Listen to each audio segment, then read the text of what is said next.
Today we are joined by Motishi Sen Gupta from MacArthur Foundation India. Just to give a quick background about Motishi sees MacArthur Foundation's India office, which provides grant making to civil society organizations in population, reproductive health, and girls' education, secondary education. Prior to joining MacArthur in April 2013, she worked with Oxfam India, a rights-based organization that fights poverty and injustice. As Director Programs and Advocacy for Oxfam India, Motishi led the process of developing and making operational the vision and strategy for program management. Before Motishi worked with Department for International Development in India for over 15 years. During a stint with DFID, she worked on diverse portfolio programs and projects across the country, including livelihood promotion, health, rural development, financial and governance reforms, and enterprise development. Motishi holds an MBA University Gold Medalist degree from Punjab University and an MSc degree in Applied Environmental Economics from Imperial College of United Kingdom. She has been visiting faculty with the Symbiosis Institute of International Business, teaching a postdoctorate course on financial services for rural poor. We are honored and privileged to have Motishi with us today. Thank you so much, Motishi, for joining us at Conversations of Change with Arthan. I would directly jump at it. We know we have limited time and we want to use this time well. Motishi, as we saw 2020, because of the pandemic, because of COVID, the world got shut down. Now, as we enter 2021, we are in February. How do you see things changing, especially for the impact sector, from the perspective of programs and funding? Thank you, Satyam. Thank you for inviting me to this chat.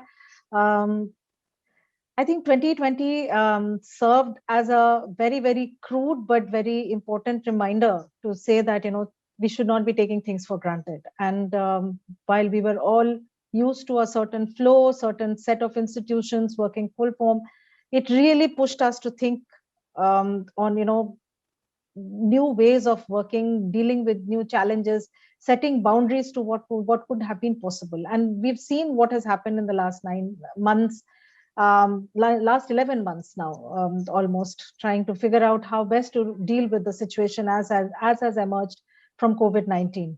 From a personal perspective, it has been a huge learning period as well, because we have moved into many new ways of working together, networking, working with teams in completely different ways than what we had earlier tested or worked with. But from an organizational point of view, what really brought us into sharp light, brought us into thinking, was to say that, we really need to build in this whole issue of a human-centric approach in all our thinking and grant-making strategies. And when I say that, I would like to qualify by saying that, as an institution, MacArthur has always prided itself to be an institution which supported choices for a diverse set of individuals across the population groups that we have been working with. However, in recent times, given our focus on grant making in the climate change mitigation space, what we have ended up doing is, focusing more on research. And given the stage of development that climate change mitigation is at this point in time, a lot of that research has been technocentric. We have been looking at supporting reforms which would actually bring in new technology, more science-based reform, more science-based policy making. But COVID-19 and 2020 was, as I said, a huge reminder to say that, none of this will really make sense until and unless we bring communities in the center of this entire process as such. So since the last quarter of 2020, and as we move forward, MacArthur's own grant-making strategy has sort of integrated this whole issue of making transitions to clean energy, which is the ultimate goal of the climate change mitigation strategy for the foundation. We've said that, we would like to make this transition to be a just and equitable one for all communities involved. We would like to see support for institutions, for interventions, for action on the ground, which makes this transition processes to be more acceptable to communities who are going to find themselves at the adverse end of the stick. and really support them to find new ways by which they can actually re-energize their lives. Thank you so much, Motishi. And you're right. I mean, I think the one stark reality of like COVID-19 was how complex this ecosystem is, and how the communities we are supposed to work with, when they were facing majority of the challenges, probably we were not there, and you were left on your own to deal with these issues because probably everyone was stuck in one manner or the other. Motishi, what do you think of the role of an organization in the impact sector from a recovery standpoint? Like, how are we going to recover in a sustainable manner from this crisis? Because we also saw a lot of organizations who faced massive funding crunch, and it's not gone yet. It would probably remain like that in the coming year or so. So how can organizations sustainably recover from this crisis over the period of time? To me, and I've spoken about this earlier as well, Satyam, I mean, I think to me, 2020 is almost a watershed moment to sort of remind us that, we need to be very, very honest with ourselves. We need to be very honest about the problem that we are trying to solve or trying to support, find solutions to, or the communities that we are trying to solve. I think going forward, it is absolutely essential that, to look at to state that problem in as simple words as possible, to keep it simple, to say that, this is what we are trying to solve, and to see that, what is the unique value add that the institution actually is bringing to board. If that is, if the problem that you're trying to solve can be better solved by market, by the government, by any other institution, you need to be very picky about it and say that, okay, fine, there are other actors who can do this job better. And that's why I think we need to be honest with ourselves to say that we should not be trying to solve all problems. You need to be very selective about it. But even for the problems where I find let's say as an institution, I find myself to be less equipped to solve than some of the other actors who are present, there may be elements that I need to be getting better at, to say that, how do I build accountability? How do I make sure that the community which is being served is being served well, and they're getting value for the services that they are receiving? So all I'm saying is that, I think given the cash crunch, given the fact that institutions are sort of really pressed to, with respect to human resources that they have available, with financial resources, plus the multiplicity of the problems that have hit us. I mean, COVID came right out of the blue in many ways, right? I mean, I know there are experts saying, oh yes, something like this was in the making for a long time. It's just that it hit us in 2020. But it was, to many institutions and individuals, really a sort of a black swan event, right? It had enormous impact without really giving any prior notice. So now that we find ourselves there, it's really important that, we take a hard look at, where we are headed, and how can we actually solve the problem or problems that we are trying to solve, being professional about it, again going beyond one's personal ego or just current set of beliefs, to say that maybe I don't have all the answers and I need to be open and transparent about what I don't have. And lastly, I would say being able to cost the true costs of engagement. Just because funding is tight, I mean, and I know many of the organizations have really been pushed to the wall to, ask for the minimum costs that are feasible, or that the people who are giving are willing to pay. It actually, in this world of barter, and I know in India we sort of talk about bargaining as a major skill, but I think somewhere you need to value human inputs in its true cost. I mean, if you are expecting somebody to be fully engaged on a particular task, you need to be paying for that time, and I personally do not believe, I agree that, you don't need padding, or you don't need overcosting of services as such. But I really truly believe it is important to provide true costs of engagement to the lending, to the giving institutions as well, to say that if you want a quality product, this is what it is going to cost. Right. Oh, great. Thank you so much, Motiji. I think one thing you touched upon, like solve for the problems where you have strength and look for other partners and actors who you can work with in a collaborative manner, and also be very clear about, like, the financial modeling of the projects, because now people would care about every penny going in this funding crunch kind of scenario. That brings me to my next question, which was, talked about a lot in 2020, and you also touched upon it right now, saying we need to collaborate, we need to partner, and that's the only way forward if we want to build back better. So, what do you think about the definition of collaboration and partnership in the post-COVID era, and how much of that actually, if you think, has happened or not happened or just being talked about? Since in the last 9 months, I think we talked about it a lot. Now, are you seeing that happening in reality? And you have been someone backing collaborations for a long period of time. So it's not just new, but I think it's a new wave of collaborations we are talking about. I think collaborations are absolutely, how shall I put it? There is no other way but to collaborate. And when I talk about collaboration, it is not necessarily creating a common pool and everybody comes together on that. Collaboration needs to happen at several levels. It is about, designing interventions. What is it, again, going back to the earlier comment of, what problem are we trying to solve and who is best equipped to solve that problem, and, bringing all those voices together. It could be about bringing resources together. It could be about, working about with common basis for evidence, and how do you make sure what is working and what is not working on the ground, right? So Right.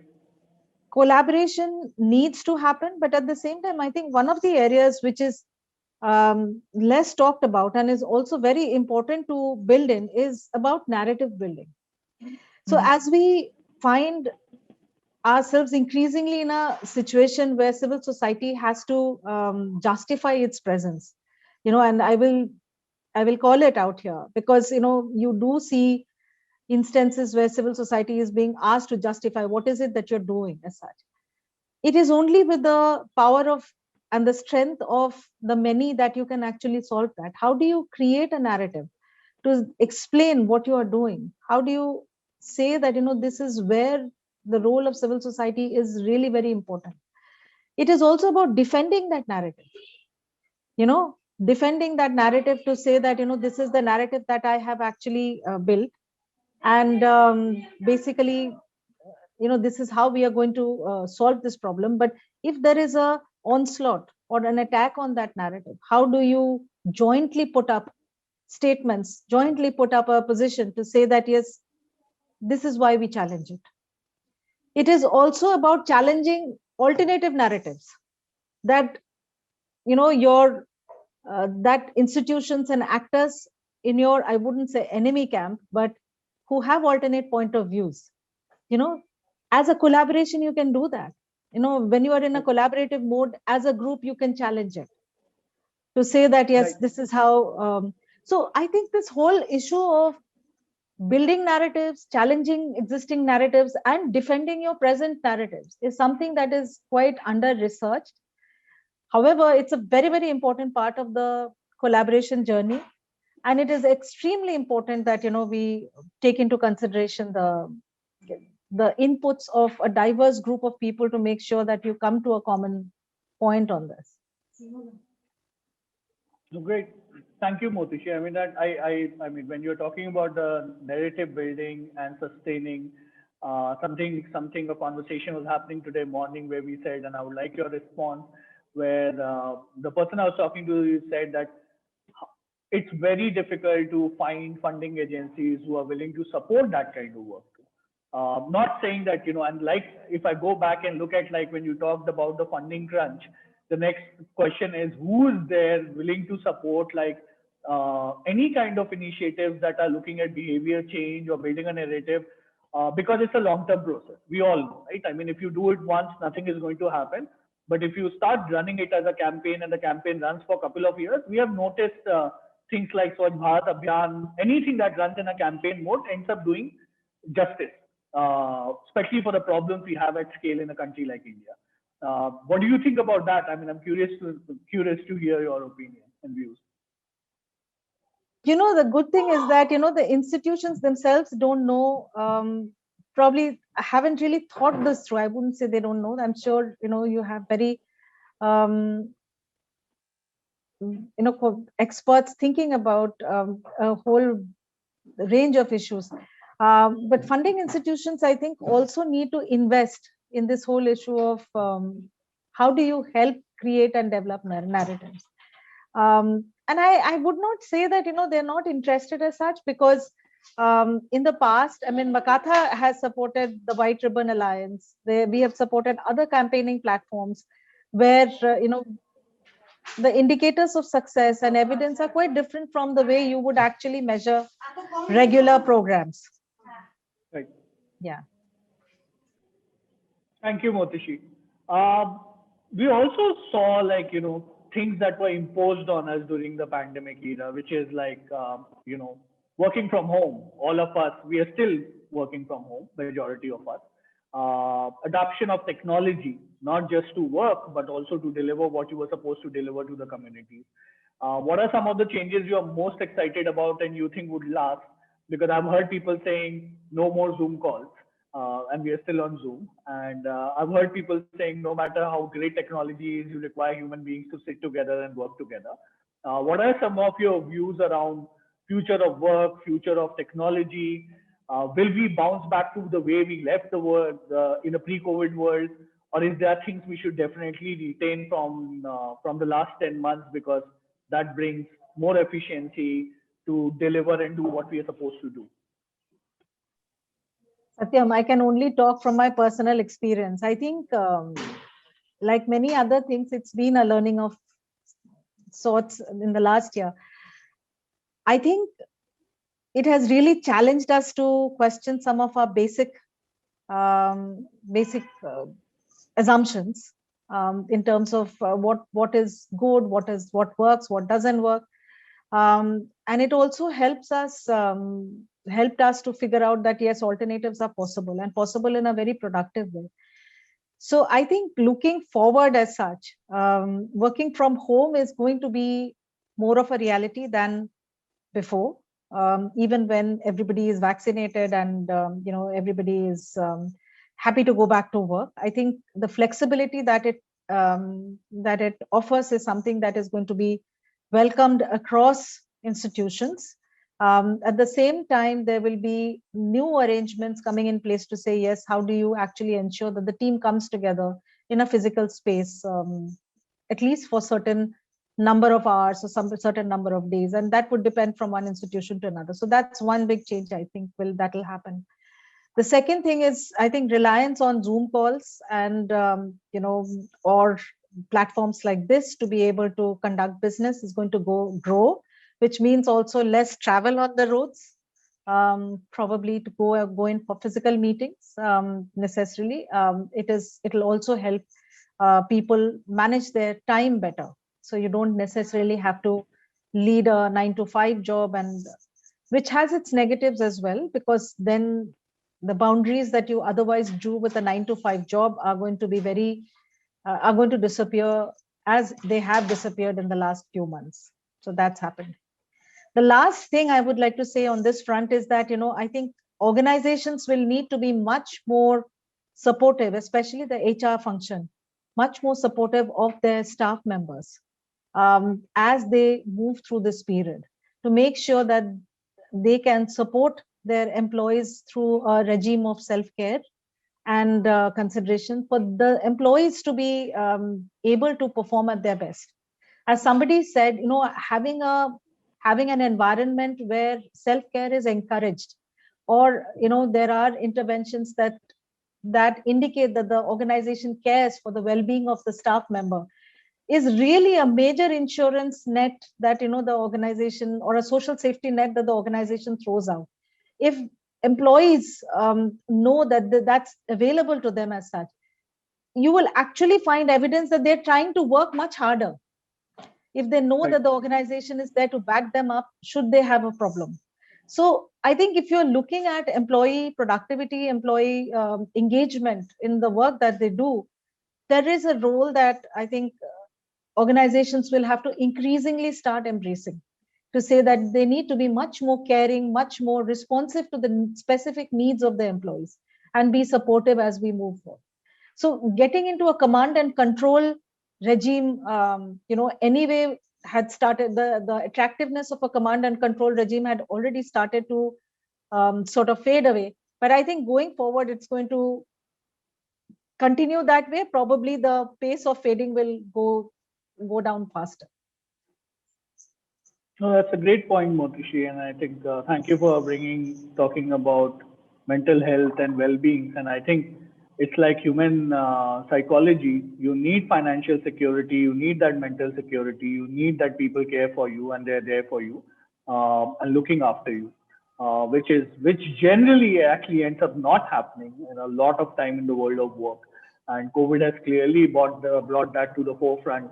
And going forward, I mean, the definition of best places to work will be very different from the way we looked at the best places to work in the past, because some of these places were still pegged against financials and compensations and the leave policies.